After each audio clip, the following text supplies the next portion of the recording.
That's awesome. That is awesome.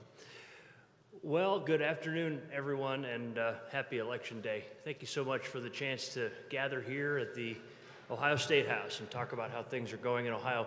First, to look back to the spring. As you remember, way back in March and April, we started to roll up our sleeves and figure out how are we going to run a presidential election in the midst of a pandemic. Obviously, this is a historic election, one unlike anything we've ever seen, and we keyed in on a few key priorities, really from the very beginning.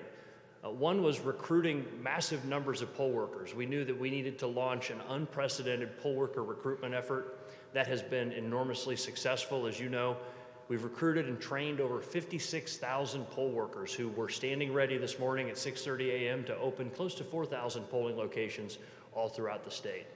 This may be the year that we recruited that new generation of poll workers. Maybe a silver lining from this experience is this great and energetic new group of poll workers that we were able to bring into this important civic process. Of course, one of the other things that we focused on from the very beginning is the health and safety priorities that needed to be put in place. As you all know, we worked with the CDC and the Ohio Department of Health, listening to those professionals, scientists, doctors, and epidemiologists that guided us as we created a 61-point checklist. A 61-point checklist that was employed today at every polling location throughout the state and all throughout the last month at all of our early voting sites. Along with that 61-point health and safety checklist was the fielding of massive quantities of personal protective equipment. As you know, many Ohio companies stepped up and donated hand sanitizer and masks. We used our CARES dollars to purchase the remaining needed quantities of that, and every polling location throughout the state is stocked today with the equipment that they need. Of course, one of the other priorities was combating disinformation, making sure that Ohioans had reliable and accurate information. That's been another success, and we can point to some success stories there where we've been able to track down and bring to justice a group of individuals that were engaging in a pernicious act of disinformation. Of course, this is something that we remain constantly vigilant about, but happy to report that we're not seeing any major incidents of that today throughout Ohio. But again, we remain constantly on the watch for it. And then, of course, maximizing early and absentee voting was one of our other top priorities. I think it's safe to say that you can call this nothing other than a resounding success when we had 3.4 million ballots that had already been cast before the polls even opened this morning at 6:30 a.m. 3.4 million Ohioans who had already voted.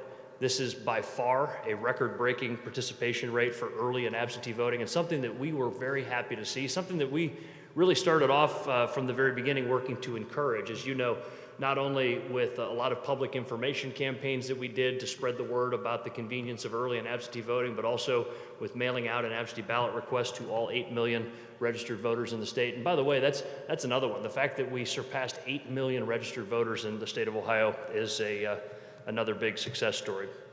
Of course, all of this preparation culminated in this morning when the polls opened all throughout Ohio, close to 4,000 locations opening up at 6:30 a.m. And I'm happy to report that as we stand here today, Election Day in Ohio is going smoothly so far. Of course, as with any election, when you've got that many polling locations in a big, diverse state like Ohio, there are going to be a few things here and there. And we've experienced throughout the day and starting from early this morning, a couple little bumps in the road that we've been able to work through with our county boards of elections. And thankfully, because of having the right contingency plans in place, again, happy to report that things are going smoothly. As many of you know, this morning at 5:36 a.m., we were notified by the Franklin County Board of Elections that they were experiencing problems uploading voter data into their electronic poll books. Of course, that's a process that goes on overnight. When the early voting stops at 2 p.m. yesterday, then the task begins of loading that data into those electronic poll books. The decision was made by the Franklin County Board of Elections at 5:36 this morning that they couldn't wait any longer for that upload to continue, and they decided to switch over to the backup plan. Now let's talk about that quite important detail right there. We issued a directive back in July that required every Board of Elections to have this backup plan in place. To be clear, what that is just the old 3-ring binders, the paper check-in books that had been used in this state for many decades. And so when Franklin County needed to make that decision this morning at 5:30 a.m., they were ready to switch over to that. And again, that was because of the contingency planning that we did working with our county boards of elections to make sure that we had a backup plan in place. This is why we have backup plans. I'm happy to say that the county boards of elections were able to use their CARES Act money to make purchases like this. Initially, some of the boards said, well, now we got to go out and buy all these 3-ring binders and we got to print all these pieces of paper. Well, again, that's why that federal money came in handy. Another incident that I wanted to report in Greene County. In Greene County, we were made aware this morning that there were some voting machines that were not functioning. This was in Bellbrook. In that scenario, the vendors that supply those voting machines were mobilized and were almost immediately on site to work to correct the issue. Those machines are now up and running. Of course, during the time that they were down, the Board of Elections, again, had the backup plan of switching over to paper ballots. That's something that all the boards of elections are prepared to do. And again, something that we directed them to do, to have that backup plan of having paper ballots available. And again, so in this case, that backup plan worked. The machine that was not functioning properly at that time was a Dominion ImageCast X machine. But again, happy to report that those are back up and running. Also want to reiterate something about the 100-foot buffer around polling locations. As you all know, polling locations have a special designation under law for a reason. These are places where voters come to cast their ballots, where poll workers carry out this important civic function. And within 100 feet of that polling location, no kind of political activity is allowed to occur. Of course, voters have been instructed not to wear hats or shirts with their favorite candidate's slogan on it. And when, you know, enthusiastic voters show up wearing a shirt or a hat with their favorite candidate's slogan on it, they'll be dealt with in a professional and friendly manner by the County Board of Elections personnel, the poll workers that are there. And they've been trained to help de-escalate that situation and talk through people and why that is important. But of course, nobody is ever turned away. Something else that that 100-foot barrier designates is that outside of that 100-foot zone, people are free to express their First Amendment protected speech rights. They can pass out flyers and hold signs and that kind of thing. But what will never be tolerated, and you all have heard me say this loud and clear, is any kind of intimidation or obstruction, anything that causes voters to be delayed. That will not be tolerated. And of course, our law enforcement personnel continue to stand ready should somebody try to engage in such illegal activity. But again, happy to report that we're not getting any reports of that. Also want to report a few anecdotes, and these are the things that happen when, again, 56,000 people at 4,000 voting locations all throughout the state are serving, you know, millions of registered voters. In Tuscarawas County early this morning, a poll worker left behind the keys necessary to activate the voting machines. They were back at the Board of Elections. Well, a quick-thinking sheriff's deputy got in his patrol vehicle and ran lights and sirens all the way back to the Board of Elections office to retrieve those keys, and only cost a few minutes' time, and thankfully they were able to get that location up and running. That's, again, the kind of quick thinking and really patriotic and creative service that people render on Election Day. In Hamilton County, we were happy to see photos this morning of a large room where they have their reserve poll workers. These are the folks that are trained and ready to go. They're standing by at the Board of Elections in case they need to be called into service. This was something that we very intentionally did as a state. We told our boards of elections that they needed to not only recruit and train that 37,000 bare minimum, but they needed to go 50% above that. And so if your county board of elections normally relies on 1,000 poll workers, we told you to have 1,500 trained and standing by and ready to go. This is a manifestation of that right there in Hamilton County. And also wanted to point out that there was one county that was one poll worker short this morning. We got a call from them. They needed a poll worker. They didn't have somebody ready to fill those shoes. And so we reached out to a nonprofit that we've been working with called Poll Hero. Poll Hero is a nonprofit group that was started by a group of college students to recruit poll workers nationwide. We formed a great partnership with them early on, and they were responsible for a lot of poll worker recruitment in Ohio. Well, Poll Hero went into their database. They found somebody that had volunteered in that county.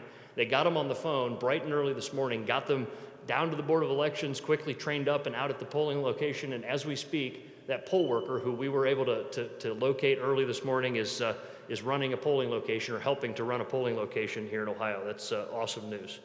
Also, something that happened in Miami County, and really this is a compliment to their Board of Elections. There was unfortunately a woman who ran her car into the polling location and actually damaged the wall. You can see from photos where the wall is clearly cracked. And thankfully, the woman who ran her car into the polling location was okay, and she was able to cast her ballot actually before leaving the scene.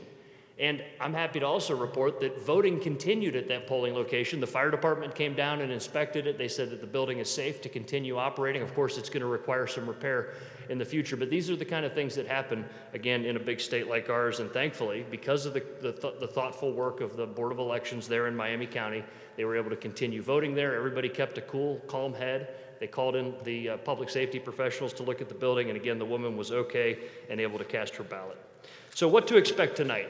You all have heard me talking for some time about the way that election night reporting works in Ohio. And so here's the bottom line. Starting at 7:30 tonight, our boards of elections, actually at 7:31, will immediately begin to tabulate their ballots. And the very first ballots counted in most cases will be those early and absentee ballots. It's intuitive why our boards of elections have been processing those for weeks now. Now, contrast that to some of our neighboring states like Pennsylvania and Michigan, where they weren't even allowed to start cutting open envelopes until today.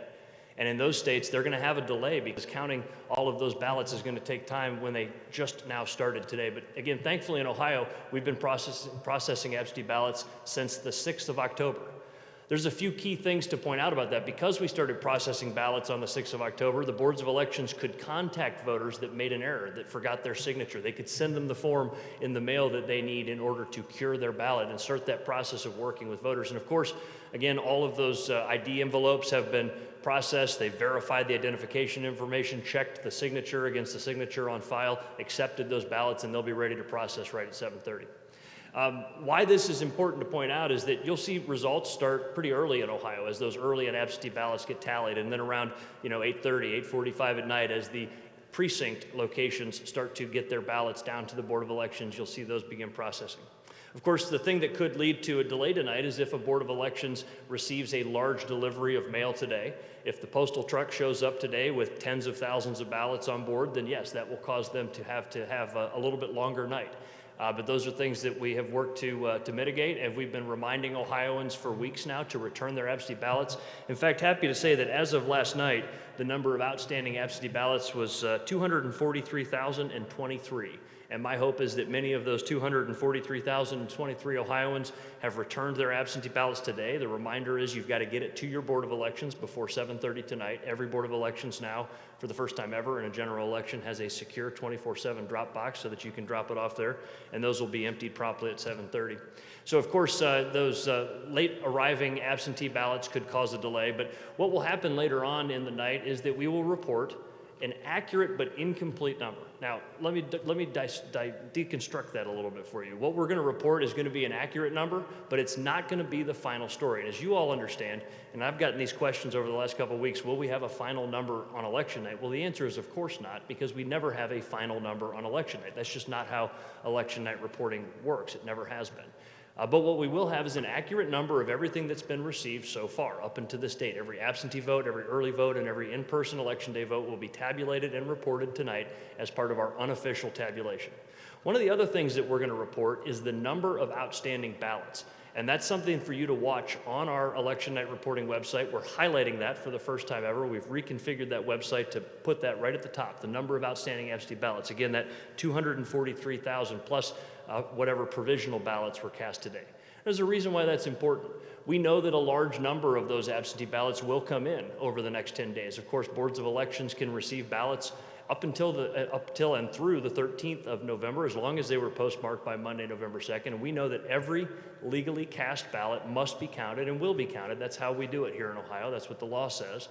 And so tonight you're going to get a snapshot in time, but the final number will come weeks later. Now the question is, will tonight's number be conclusive? Well, that'll be up to you to look at that number and make a determination. Again, if your favorite candidate's ahead by 1 million votes and there are yet 200,000 outstanding absentee ballots, I think you can look at that and say that that contest is over. But if your favorite candidate's ahead by 100,000 votes and there are still 200,000 outstanding absentee ballots, well then just by definition, that contest is not going to be over until we have the time to count every single ballot. Again, when the numbers change between the unofficial report on election night and the final certified tally that comes a few weeks later, that's not a sign of something nefarious. In fact, far from it. It's a manifestation of that commitment that you hear every elections official make, that every voice matters and every legally cast ballot must be counted. And so that's exactly what we'll do here in Ohio. Again, want to finish with this. Really just remarkable numbers that we reported yesterday. 3.4 million Ohioans having already cast their ballot really proves something that we've known for a long time. Ohio is a leader when it comes to early and absentee voting. Ohio is a state where we intentionally have made it over the last several years easy to vote. Ohioans are proving that by participating in record numbers.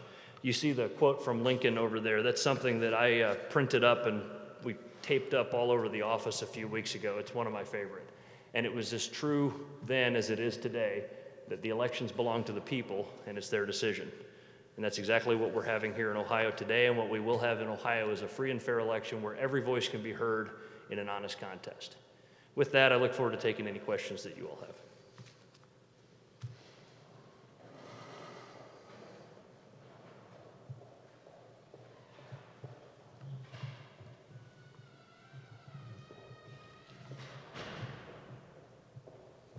Secretary, can you tell us whether there is any outstanding litigation going on right now in Ohio? Yeah, not at this time. In fact, one of the good things that we've been able to do is build friendly relationships with some of these organizations, voting rights groups, and that kind of thing that have a history of litigation with this office. And because of that sort of friendly relationship, we're able to talk to one another and exchange text messages. In fact, I was just on the phone with Tom Roberts from the NAACP and with Andre Washington from the A. Philip Randolph Institute. We have a great working relationship and a common goal and mission in mind, by the way, as well. And so, no, there's nothing that we know of. Of course, we're always ready for that, and that's something that we know is just a part of life here in Ohio. Jesse? Hi, I have a couple numbers questions. Do we have how many people have voted today, or an estimate of how many people have voted today? That's not a number that we'll have until after 7:30. The most recent numbers we have were put out in that press release that we sent out yesterday with 3.4 million absentee ballots cast. And those 3.4 million, are those all processed and ready to be counted at 7:31?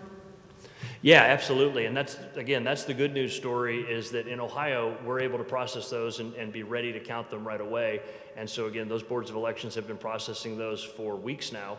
Actually, was just handed a note that Franklin County got their mail today, and they had 4,000 new absentee ballots that came in today. Now contrast that to back in April.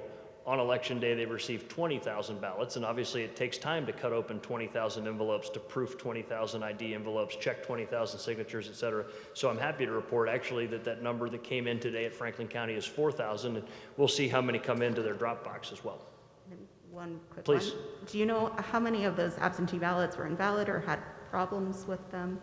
Yeah, so we've been getting that question as well. Let's talk about the curing process. So we don't have numbers yet for how many had problems with them. That will be something that will be reported after the election, and something that we look at very carefully as we do sort of our after-action review. That's a military term that I use, but AAR is sort of our habit of going through and looking at what went wrong, what went right, how we can sustain good things for the future and improve bad things. One of the things that we'll do is study that, but we were very intentional this year about improving the absentee balloting process because we knew we were going to see more first-time absentee voters than we'd ever seen, and that means more people that were inexperienced at it. That's why we redesigned the envelopes. Hopefully you've seen those. We redesigned the instruction sheet, made it much more intuitive. The old one was a bunch of legal jargon. It was really hard to read, quite candidly, and we took it and redesigned it as a checklist and made it much more easy to understand. One of the other key things that we did is we've directed the boards of elections to pick up the phone or get on their computer and email the voter if there's a problem. And that's why filling out that phone number and email address on your absentee ballot request form is so important. If there's a mistake made, the Board of Elections can contact the voter. Now, that doesn't replace the paper copy. They need hard copies still. They have to mail something to you so you can get your signature on it or ask you to come down to the Board of Elections. But that phone call can help start the process. And so I believe that we're going to see a better than past records for sort of the cure rate and being able to fix those errors. And remember, that continues for 7 days after the election. Adrian? Are you prepared tonight to possibly need to defend the results if there are claims that they're inaccurate? And then do you still believe that Ohioans will accept the results once they are out, even if they are unofficial tonight? Yeah, I believe they will. And what What drives that belief is my knowledge of how elections are structured in Ohio. And it starts at the local level with these really dedicated bipartisan teams that do the work.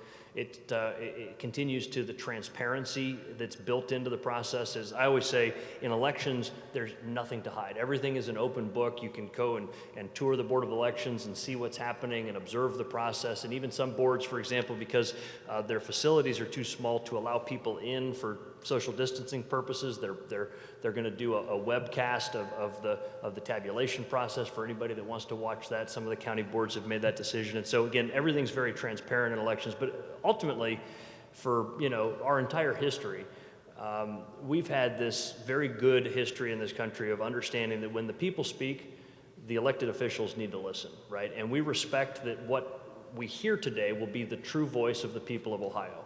And anybody that tries to call into question the validity of Ohio's process just simply doesn't understand the process.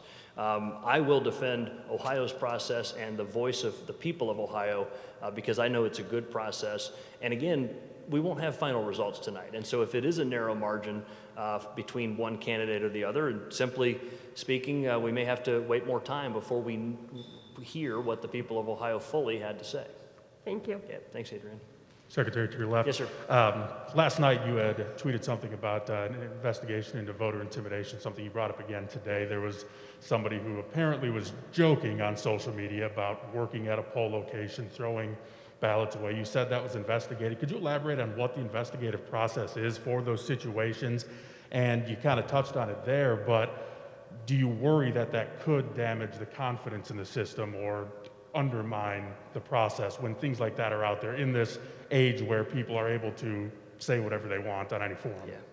Well, that's why specifically we react so quickly to these kind of things. Voter confidence is one of the most important responsibilities I have, and maintaining that rightful confidence that people should have in our process is something that we focus on absolutely every single day. Of course, beyond that, there's no such thing as any tolerable level of voter fraud or voter intimidation or suppression. The good news is those things are rare. They're rare because we keep them rare and we react and we take them seriously. Now, we find out about these things through a variety of different ways, but interestingly, most often we find out on social media. Sometimes we also find out because of the relationships we've built with members of the community. I mean, I was very intentional over the last year and a half about going around the state and doing disinformation training with minority community leaders. And we were doing them in person back when that was possible, and then we transitioned them to be virtual. But it was a briefing about understanding what is disinformation, how to combat it, how to report it. As a result of those relationships we built, that's how we found out about this racist robocall that was happening in Cleveland weeks ago. It was reported to us by an alert voter who said something's wrong here, and they went to report@ohiosos.gov, that's the email address, and they reported it to us and to their member of Congress, and we worked with their member of Congress as well, and as a result there was there is now a criminal indictment, and there will be hopefully a prosecution for this. The issue last night, what happened when we found out about it is that we immediately got on the phone with the Franklin County Board of Elections, where this person claimed to have been a poll worker. Thankfully, we were able to find out that they were in fact not a poll worker. They were somebody that was shooting off on social media about something that they thought was funny, which is not funny. Talking about tampering with people's sacred right to vote is something that we consider no laughing matter, and that's why we respond aggressively like that, to make it clear. Just like the incident that happened where there was a person that claimed to be an Ohio State student, probably wasn't, it was an anonymous account, but claimed to be an Ohio State student who was going around the dorms and throwing away people's ballots if they were known supporters of a candidate that they didn't like. We aggressively responded to that too, to make it clear to people that that's no laughing matter. That's actually, you're going online and admitting to a potential crime when you talk about that. And so it's important for people to understand that that kind of thing is never tolerated. So, yeah, go ahead. Well, Secretary, can you talk a little bit more about absentee voting and maybe some of the problems that people have had with signatures or being unverified? I don't know, I've seen in Florida, it looks like some minorities and younger voters had more of their ballots rejected based on signature issues. I just want to know if that was something you're seeing in Ohio. Well, the most common error is people leaving their signature off that. I think the next thing is date of birth or wrong identification number or not putting an identification number on there. But again, in Ohio, there's this really thoughtful process that allows for 7 days after the election for that curing process to continue. And so that will be going on again for the next 7 days beginning tomorrow. And it has been going on for 4 weeks already. As the boards of elections get a ballot in, if there's a problem, they contact the voter. Because of that process, I think that Ohio creates much greater opportunity to fix the problem. Again, those are the kind of things that we anticipate. Absentee voting, for somebody that's done it for the first time, it involves a few extra steps. And again, I talked about the silver lining of recruiting new poll workers. One of the other silver linings, I hope, that comes out of this experience that we've all been living through is that we've got more people now that have tried absentee voting for the first time and said, hey, that works out pretty well. I want to do that again. This is why we've also been really encouraging people to track their ballot. If you saw the absentee ballot request forms that we sent out to 8 million registered voters, we prominently featured on there voteohio.gov/track, so you can go there and see if your ballot's been received. In the public service announcements that we did, and I think every media appearance that I've done over the last several months, we were telling people to use voteohio.gov/track. And so I think because of those safeguards in place, then we've come a long way. Now, as you know, I've long been a fan of creating an online request process. That's something that we'll have to do here at the State House. I've been asking for that since I served in the State Senate 5 years ago. And that would be another good step forward to help, again, further improve and modernize the process. But Ohio has a very good absentee voting process. Again, the Brookings Institution, a nonprofit, nonpartisan think tank, very highly regarded international think tank, they evaluated all 50 states. And among the states that do absentee voting, where you request a ballot and then they mail you one, Ohio was ranked top out of all of those states. And again, that's something we're proud of, but we never don't rest on our laurels. There's always more that we can do. Thank you. Yes, Could you sir. characterize turnout today and then touch on turnout today statewide? Yeah. And then explain for a little bit about how fast the tabulation may go this evening, since we did have such an incredible number of people voting early. Yeah. When they start that tabulation, we're talking, instead of waiting until 11 or 12, maybe at least half of the tabulation starting at 8 or 9. Is that correct? I'm not going to make Or wishful thinking? What's that? I'm not going to make a firm prediction on how quick tabulation will go. I'll say this, that all of our boards of elections are eager to get that done. They've all been putting in a long day, and of course, elections run on caffeine, as you know, but even that runs out after a certain period of time. The boards of elections, what they're never going to do is sacrifice accuracy for speed. I can tell you, having observed a lot of boards of elections and their tabulating process, back when I was a member of the state Senate, because I was working on elections issues, I started this habit of traveling around and spending election day at different boards of elections and just sort of being a fly on the wall to watch their process. The thoughtfulness and intentionality of our boards of elections is really a sight to behold. These people are very serious about their work, and they're going to make sure that every legally cast ballot that is in as of today will be counted and reported accurately in that unofficial result. And yes, I think it'll go a little bit quicker because we've had such an incredible number of absentee and early votes. But again, we'll let the process play out tonight. As it relates to turnout and participation, I've got some numbers here, and we've been looking at these. As you know, I've got a little wager with the Michigan Secretary of State to try to see which state can have the highest turnout. But more important than that is just the great civic exercise that we're seeing with the high level of participation. The participation in 2008 was 5.7 million in 2008, an incredibly high number. 5.6 in 2012, again 5.6 in 2016. I think it's safe to say that we are going to surpass that. I think that the 3.4 million that have already voted is an incredible number, and I think that there's a chance that we're going to have a record-breaking day in the state of Ohio, all-time record-breaking day for the number of voters participating, and that's something that is nothing but good news. And by the way, again, it exemplifies what I've been saying for weeks, and that is that it's easy to vote in Ohio, and that's something that we're proud of. Yes, sir. Oh, sorry, go ahead, Joe. Hi. Right now, on a website that supports President Trump, Trump trains are being called for in all 88 counties to drive around polling locations after 5 p.m. We've seen these Trump trains on highways and stuff throughout Ohio. They're calling for them to be in the neighborhood polling locations in those vicinities. What are you doing to make sure that the drop boxes are going to be available to everyone, that the traffic congestion isn't going to be so bad that it's going to scare voters away. Yeah. Joe, as you know, any of us that have ever been around campaigns know that there's this nervous energy in the final hours where people are looking for any way to express support for their candidate, whether it's waving signs or passing out flyers or whatever else. And of course, people sounds like have come up with a creative way here to express their support for the candidate that they like.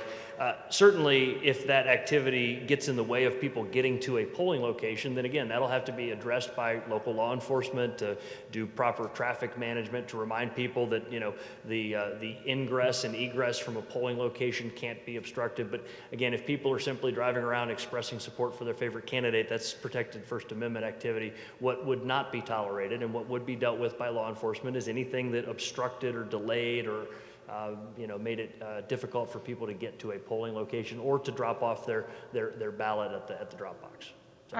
Do you have people looking out for this and standing by to make sure that this doesn't impede upon voters being able to get in and out? Well, absolutely, 56,000 of them. I mean, and what I mean by that is it starts with those precinct elections officials, the voting location manager at each location. The voting location manager doesn't just sit behind a table all day. She steps outside and looks around to make sure things are going smoothly in her parking lot. And as you know, in Ohio, we offer curbside voting for people that need that. That's long been an accommodation for the handicap. Goes back to a time when buildings didn't have accessibility, but now it's being used for people that may have symptoms or may have a known exposure or for whatever other reason want to vote curbside. And so the poll workers will be in and out of the polling location, stepping outside and keeping an eye on that kind of thing. Again, certainly we've got a team that's watching social media, which tends to be the place where we find out about these kind of things. And then again, law enforcement, our sheriff's deputies, our municipal and local police departments are watching. They know that their responsibilities on Election Day includes the safety and access to polling locations. That was laid out in that memo that I sent to law enforcement bodies close to a month ago.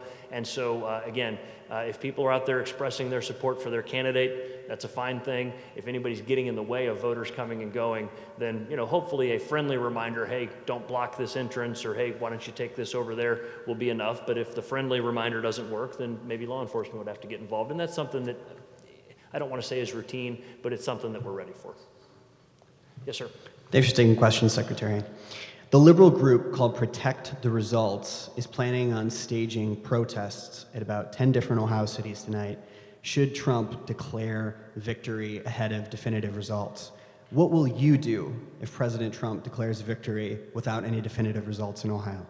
Yeah, what I'll do is point to the facts. And again, anyone can declare anything, I suppose, but the facts will speak for themselves. And that's why we've reconfigured our election night reporting website to be more transparent than it's ever been, to really highlight that number of outstanding absentee ballots, to make sure people can see that when the voters of Ohio spoke, we're listening.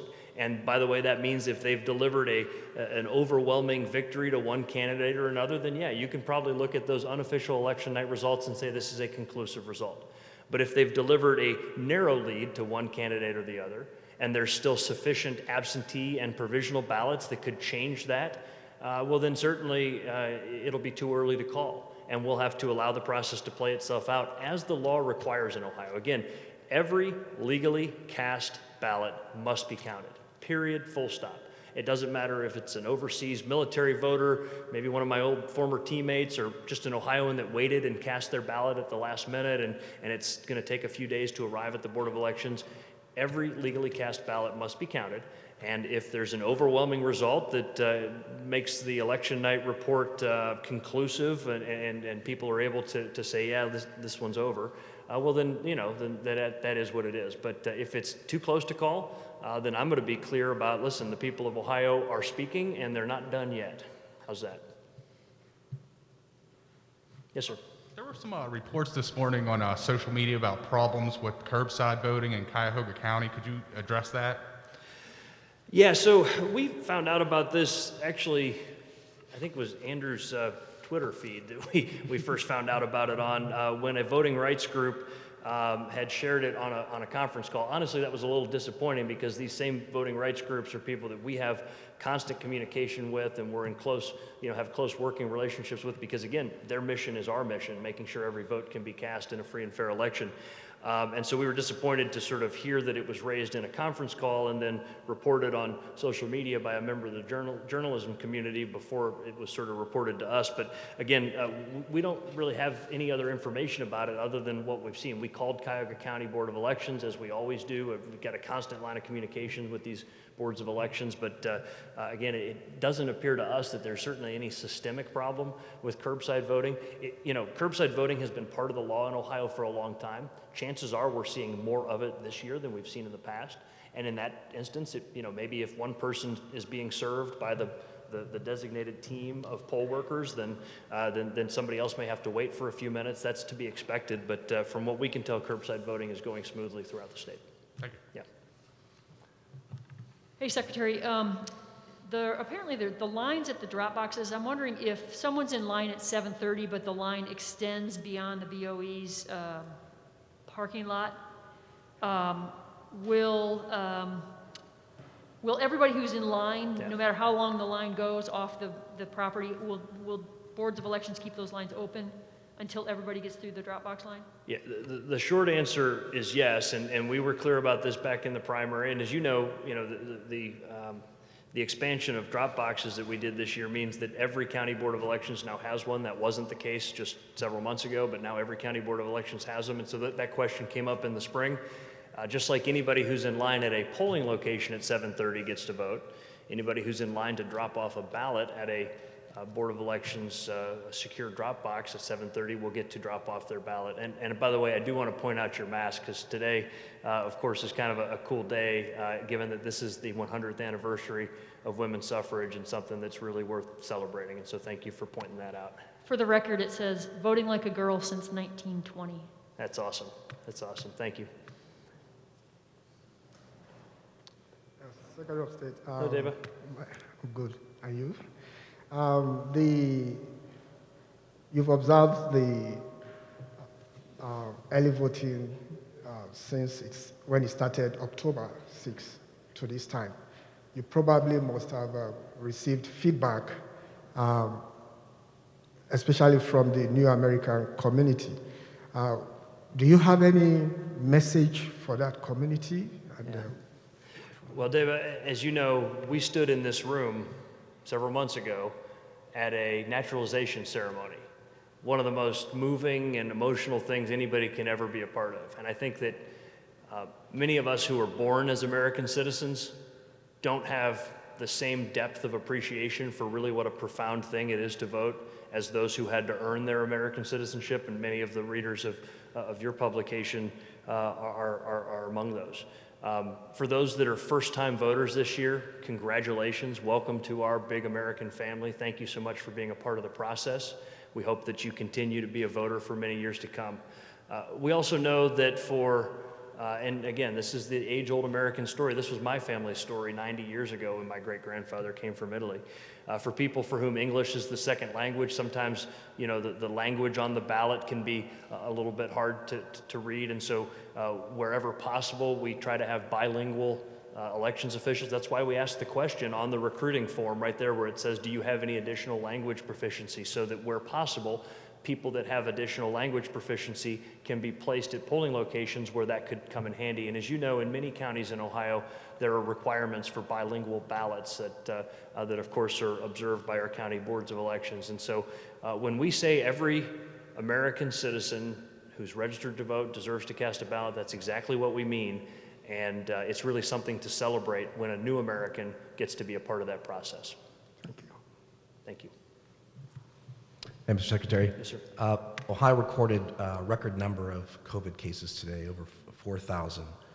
Have you had any or heard of any issues with people not wearing masks at the poll? And what does that number of 4,000 cases in the middle of a huge election mean to you? Yeah. So what that number means to me is that our preparations were so important. Back in the spring when we were first starting to talk about this, I remember saying to our team, when October comes and people start going inside again, I'm no epidemiologist, but it tends to be the times that the infection rates can rise, and unfortunately, that's exactly what we've seen. That's why we started taking this seriously from the very beginning. We didn't look the other way and hope that this would go away. We started making the preparations necessary.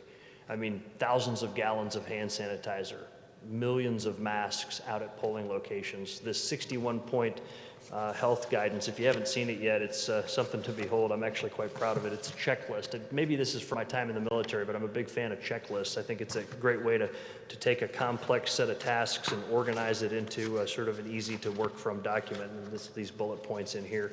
The boards of elections have been following those checklists. They've been using the PPE that they have to create a safe and healthy environment at their polling locations. My bottom line to people has been this: if you feel comfortable going to your grocery store, you should feel comfortable coming to your polling location.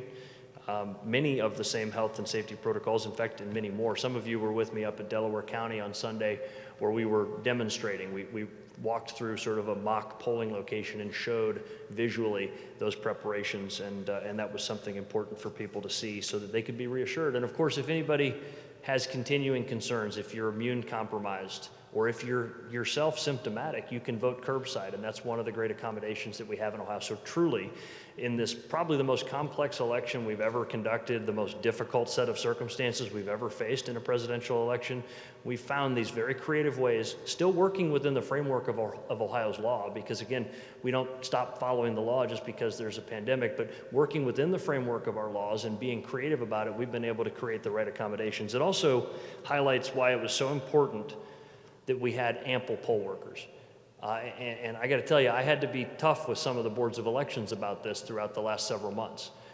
Many of them said, oh, you know, we've got enough, we don't need to recruit anymore. And I told them, you need to get to that 150% mark. And the reason why was because if, as we have seen, there was a spike in the virus, we knew that there could be people calling off, or people that, God forbid, became infected and then couldn't work. And so having those backup poll workers has been so crucial to make sure that no voter came to a voting location this morning and found the door locked, right? I mean, that's what had happened in some other states way back at the beginning of this pandemic, where they just didn't have enough poll workers. You can't open a polling location with no poll workers. And so having the correct number of poll workers has been such a focus from the very beginning for that reason. Yes, sir. Hi there. I have another question about the outstanding ballot count, the Sure. absentee ballot count. Just pulled up the live results page and looks really, really good. The ballots are broken down by county. Is it going to be broken down at the end of the night or eventually per the congressional district races or the state legislative races, or just by county? Thank you. So if you look at the website that we have, you can look at historic results from past elections. That's exactly how it'll be reported again this year, and it goes into quite granular detail. Of course, what you will see tonight in many cases will be much more top-line numbers as we do that unofficial canvass tonight. But in the final tabulation, when we release those official certified results at the end of the month, that's when you'll be able to drill down into a much more detailed analysis of not only county by county and district by district, but also methodologies, early votes versus absentee votes versus in-person election day votes, and that kind of thing. So I have another question about the absentee ballot count. Will you be releasing that data in chunks or all at once? Yeah, so as far as the number of outstanding absentee ballots? No, once they're counted at 7:31, once they start being counted. It's really all aggregated together. As the counties are reporting, again, the very first numbers that you're going to see in most cases, it may say 0 precincts reporting, but you may see ballots already in. Those are those early votes and those absentee votes. Again, in most cases, those will be the very first ones counted. It's intuitive why.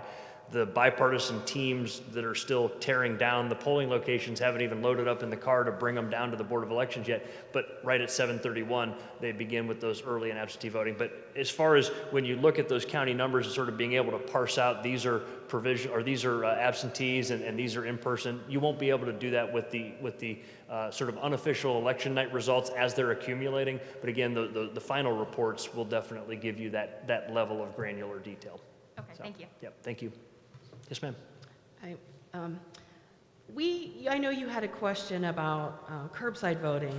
We've been hearing in Franklin County in particular that a lack of signage is an issue, Okay. and that there are some polling locations where curbside voting is not available. Have you, Secretary, heard anything specific to Franklin County and what might be done about that? No, haven't, but as soon as I walk back over to the office, that'll be one of the first calls that we make. In fact, probably a member of my team is texting our election operations room right now about that. As far as signage goes, this was something that we actually did this year as well, though, that's worth pointing out. We used some of the dollars that became available to us to purchase standardized signage for the whole state. So if you go out to a polling location, you'll see sort of the A-frame, or what I call a sandwich board sign, that lists not only the COVID accommodations, but also the fact that there's curbside voting available. You'll also see yard signs, just sort of these coroplast yard signs that can go in the flower bed or in the grass leading up, that remind people to wear a mask, maintain distance, and also of the availability of curbside voting. Now, here's what I didn't do. I didn't micromanage how each county was going to do curbside voting, because 88 different counties, a very diverse state. I wanted to allow the boards of elections some flexibility, because it is logistically challenging. When you're running a polling location, you may have a line of people to sort of take people and send them outside with a clipboard and the right PPE to do the curbside voting. But many counties, though, they placed a phone number on those coroplast signs or on those A-frame signs. We built them to accommodate that, and it says, call this number. And let's be honest, most of us have a mobile phone. Not everybody does, but call this number if you want to access curbside voting. There's also the traditional way, which again, curbside voting has been available for decades, long before any of us ever had a cell phone. And in those days, the way you would simply do it is flag down a fellow voter, sort of yell out the window, hey, I need to curbside vote, would you tell the poll workers inside? It's not the most fancy way to do it, but it works, and especially with a presidential election with a pretty steady flow coming and going, that methodology works to alert the team inside that you need to curbside vote. Some county boards of elections actually had volunteers, like Boy Scouts and Girl Scouts and 4-H members and that kind of thing, standing outside spotting for curbside voters as well. So, are there regulations as to where those signs have to be to make that they're visible? yeah, not regulations, but suggestions. Of course, common sense applies. Again, with close to 4,000 polling locations, they are very different. There are urban locations where the building comes right up to the sidewalk and then right up to the street. There are locations that are in a huge parking lot. There are locations that are, way out in a rural area. I mean, everything you can imagine. If you go to these different polling locations, I've been to a lot of them that are on fairgrounds, for example, or whatever else. So what we've given is guidance that it should be visible between where people park or get off a bus, so where people sort of first access the site, and the door. That's where we wanted to place those signs, so it's visible from the parking area, right, but also visible for those as they're walking in. Again, that's the guidance we've given them. It's just logistically impossible to micromanage exactly where to place those signs, though. Thank you. Yes, ma'am. Yeah. Other questions? Yeah.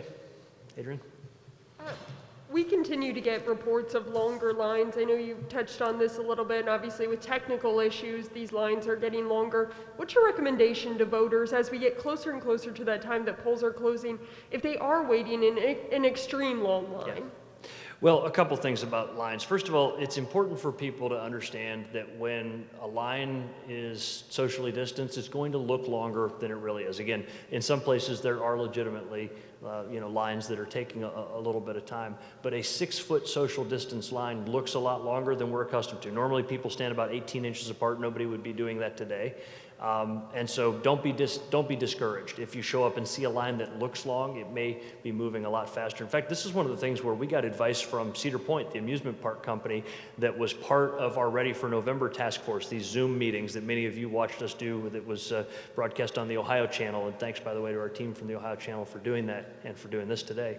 The amusement park folks reminded us of a method that they use, and we've all been there in line at the amusement park where it says you'll be on the ride in 20 minutes or whatever else. That's reassuring, right? Because otherwise people might lose hope. And so what we've told the boards of elections to do is to place signage if they can, or if nothing else, send a poll worker out there to walk the line every now and then to check in with people, to remind them that they'll be inside within 20 or 30 minutes, to give them that reasonable expectation. The other thing is don't wait, right? It's the middle of the afternoon right now. If your schedule, if your work schedule, if your family schedule and school schedule allows it, get out to the polling location as soon as you can. We're in a traditionally slower period here in the middle afternoon. There tends to be an increase right after work. And so, beat that rush by getting out there right now to cast your ballot. And certainly anybody who's in line will not be turned away. Of course, dress appropriately.